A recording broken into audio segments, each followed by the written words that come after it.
That's why these children are practicing to duck and cover just as you do in your schools. We all know the atomic bomb is very dangerous. Since it may be used against us, we must get ready for it, just as we are ready for many other dangers that are around us all the time.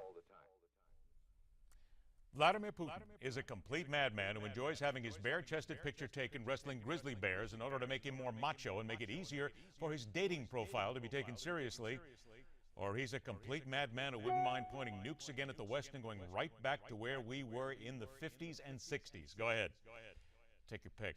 The discussion begins there and also takes us to Scotland as we welcome into Midpoint the Communications Director for Frontiers of Freedom, promoting peace through strength. Travis Korson joins us today. Travis, thanks so much for being here. Glad to be here. We are all watching what happens now between Scotland and the United Kingdom. As a matter of fact, people just saying that, well, it's just two countries. It is more than two countries.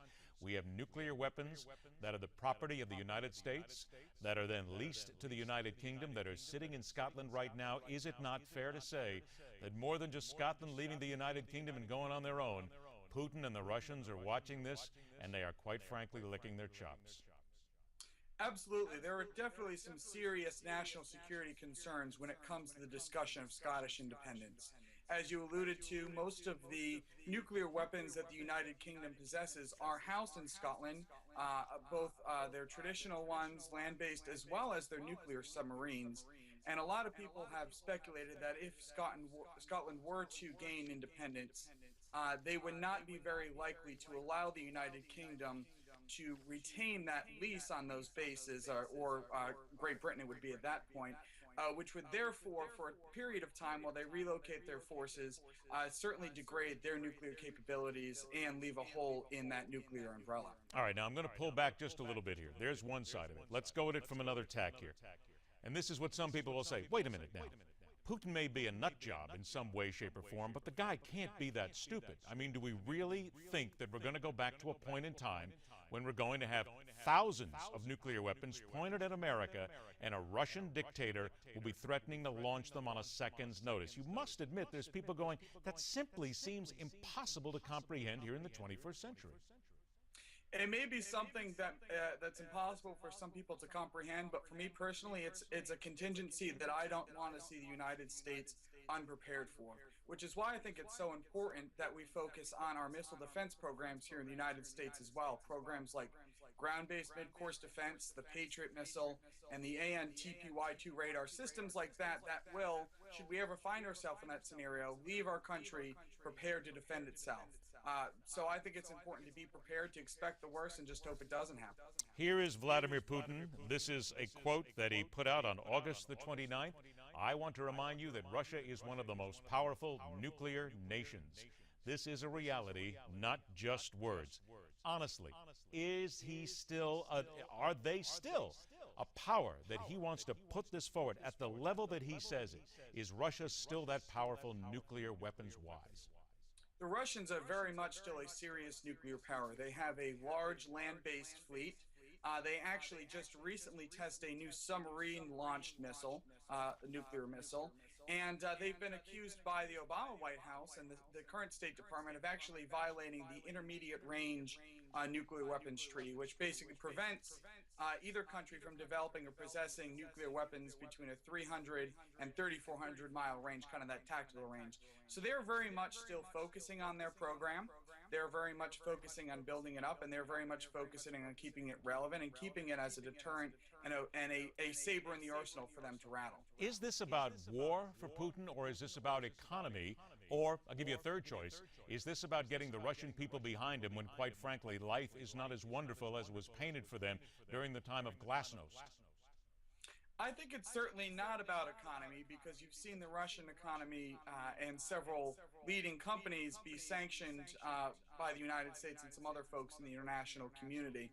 I think a lot of it is a desire of the current government in the Kremlin to bring them back to the days of the Soviet Empire, to reabsorb some of the satellite states, to reclaim lands that the Russian people, and specifically Vladimir Putin, believe were lost during the collapse of the Soviet Empire, that were core Russian lands, core Russian powers in the case of Crimea. but I think also the desire to reproject Russian power onto the global stage and to remain a global superpower. Is it also possible that in many ways here, that what Putin is doing is trying to get a leg up before everything basically goes into retirement? Because as I look at what's going on here with Russian weapons, they're talking about 3 out of 4 models of Russia's land-based nukes are going to be retired by 2020, and then there's going to be new missiles that are going to be coming in here. Is Putin perhaps just trying to get some sort of an edge, telling us that maybe 2020 is his deadline here, that if we're going to throw any sort of a real push out there, that this is the time to do it now before maybe they see us as weak?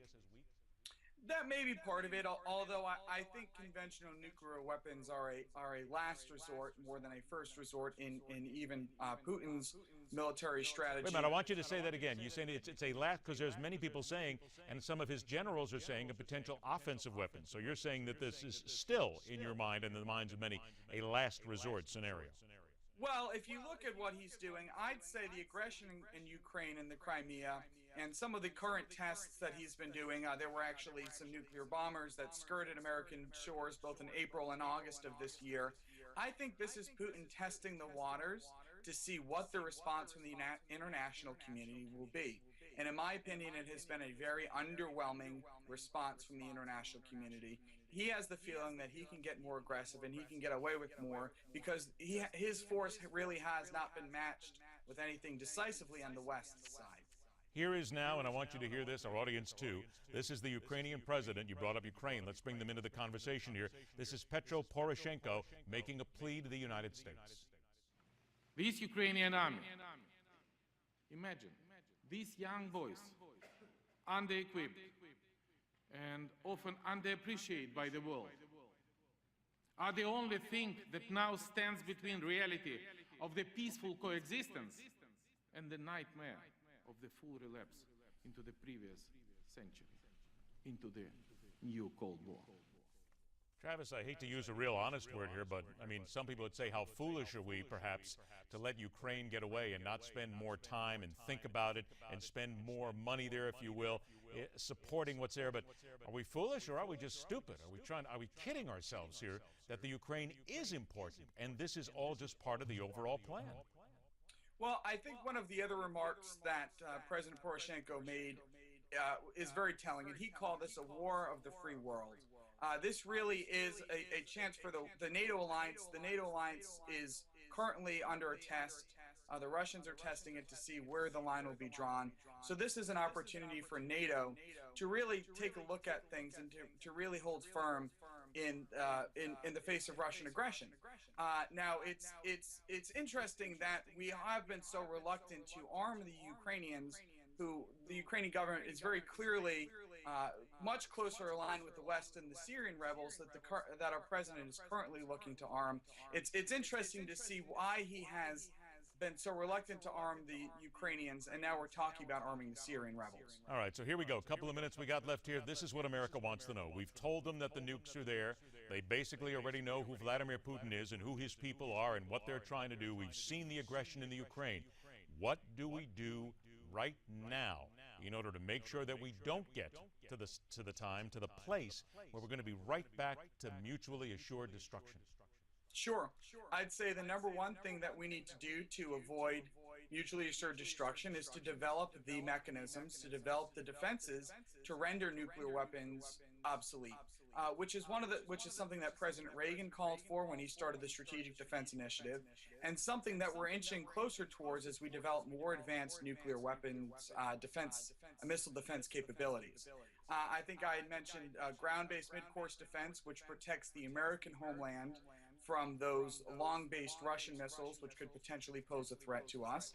I think it's also important to look at systems like the Patriot missile system and to give our allies in the region the means to defend themselves from these intermediate range missiles, which are a greater threat to them if Russian aggression were to pick up in the region. So I think it's very important as we discuss nuclear weapons, we always look at the mutually assured destruction, but it's important also to see if there are ways to render those weapons obsolete and take them out of the factor of war. Travis, about 15 seconds left. In your personal opinion, is Vladimir Putin a madman or just an egotist? That is a loaded question. I think I think he's someone that definitely believes in Russian power and wants to expand it wherever he sees possibilities. Okay, I will leave that to you as you dodged it perfectly, if you will, but it certainly is something that everybody is asking out here. Travis Korson, thank you so much for your insight. Thank you. All right, later on this hour.